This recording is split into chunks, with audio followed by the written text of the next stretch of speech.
وہ چہرے پر بے چینی لیے بیٹھی بالکل جھلی لگ رہی تھی۔ وہ جا چکا تھا، اتنی کوفت اسے کبھی نہیں ہوئی تھی۔ وہ نماز وقت پر پڑھنے کی عادی تھی اور آج ہی آنکھیں کھل رہی تھی۔ ارسلان میرے بارے میں کیا سوچ رہے ہوں گے؟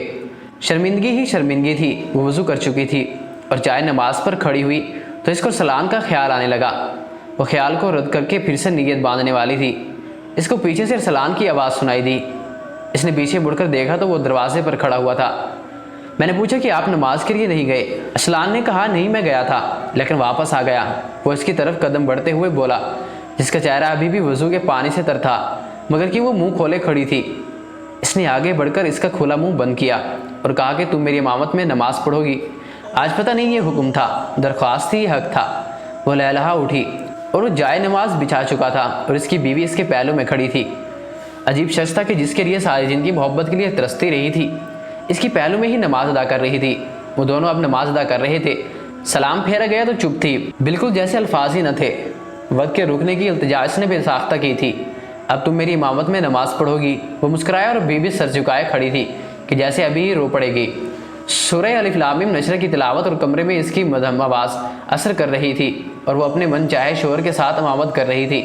پھر سلام پھیرا گیا اور دعائیں مانگی گئی اور فرشتوں نے آمین قبول کر لیا تھا۔ اب وہ اپنی انگلیوں پر تسبیح کر رہا تھا۔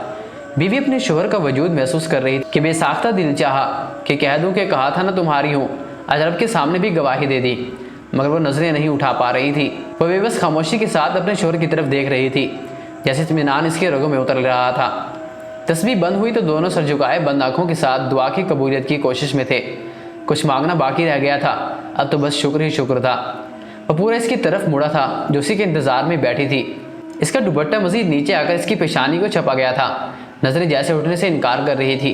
وہ اس کا ہاتھ اپنے ہاتھوں میں لیے ایک آیت پڑھ رہا تھا کہ گویا کہہ رہا تھا کہ تمہارے ہونے کے بعد مجھ پر رب کی رحمتیں مکمل ہو گئی ہیں۔ اس کا ہاتھ اپنے ہاتھوں میں لیے بہت ایسگی سے سلا رہا تھا، جیسے مان دے رہا تھا۔ وہ سورۃ الرحمن کی تلاوت سنتے اس کی گود میں سر رکھ چکی تھی اور آنکھیں بند کر لی تھی۔ وہ شخص کیا تھا وہ کبھی جان ہی نہیں پائی۔ اتنے سال اس کے لیے تڑپتی رہی تھی، کبھی نظر اٹھا کر نہ دیکھا تھا اس کو، اور آج اس کو رب کے سامنے لیے بیٹھا تھا۔ کیا اس سے بہتر بھی کوئی اظہار ہو سکتا تھا؟